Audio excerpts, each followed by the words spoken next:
বাঙালি আমরা, বাঙালিদের তো শাক লাগবেই, কিছু না কিছু একটা অল্প হলেও করতে হবে। তো এখানে আমি 2 রকমের আজ শাক নিয়েছি। এখানে কুমড়োর ডগা নিয়েছি আর নিয়েছি পুঁই পাতা। আর এখানে আমি তেল দিয়ে দিয়েছি, আর দিয়ে দিব এখানে আমি শুকনো মানে কাঁচামরিচ, পেঁয়াজ, রসুন। আর এই তো এখানে আমি ইচি মাছের শুকটিকে ভালোভাবে ধুয়ে নেব। এখানে আমার শুকটিগুলো ধোয়া হয়ে গেছে, এখানে আমি ঢেলে নেব।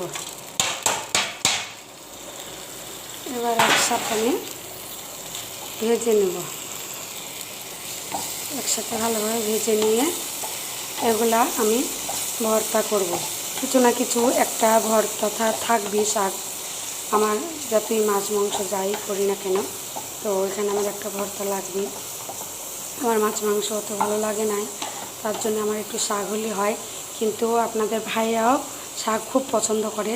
সে যেহেতু বিদেশে আছে, তো শাক তো খেতে পায় না বাড়িতে, আর ওখানেও শাক সেরকম পায় না। তবে হলো ওখানেও শাক ও নিজে মানে তুলে নিয়ে এসে বা কিনে নিয়ে এসে খাওয়ার চেষ্টা করে সবসময়। হাজার কষ্ট হলেও একটু না একটু এক এক দিন করতেই মানে পারে, খায়। আর বাড়ির কথা তো মনে পড়বেই, বাড়ির মতো কি ওদের খাওয়া দাওয়া হবে? তা কোনো দিনই হবে না। তো আমি যেহেতু যে খাবারটাই খাই না কেন সেটা আমি মিস করি ওকে, কেননা এটা থাকলে খেত, এটা থাকলে মানে করতো, এরকম একটা হয়।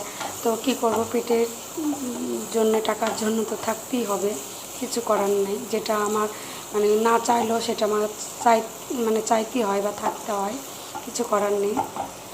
তো এটা ভাজার এসে থাকুক, একটু লাল লাল হোক ওদিকে।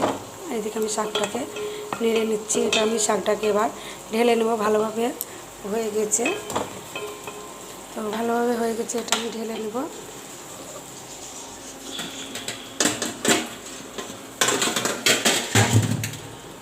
খুবই গরম, প্রচুর গরম। তো এখানে অনেকটা লাল হয়ে উঠছে, এখন অনেকটা ভেজে নিব, তারপর শাক দিব। এখানে আমি শাকগুলোকে দিয়ে দিলাম।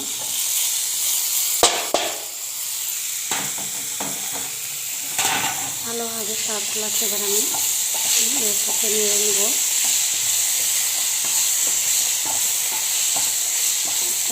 নাড়া হয়ে গেলে এখানে আমার তেল গরম করতে দিয়ে দিয়েছি।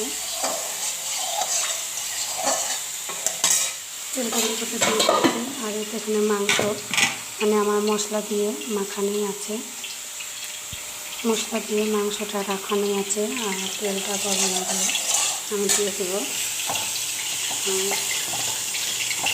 এটা একটু ভালোভাবে ভাজা হয়ে গেলে আমি মাখিয়ে ভর্তা করে নেব। তো ভালো থাকেন, সুস্থ থাকেন, বাই।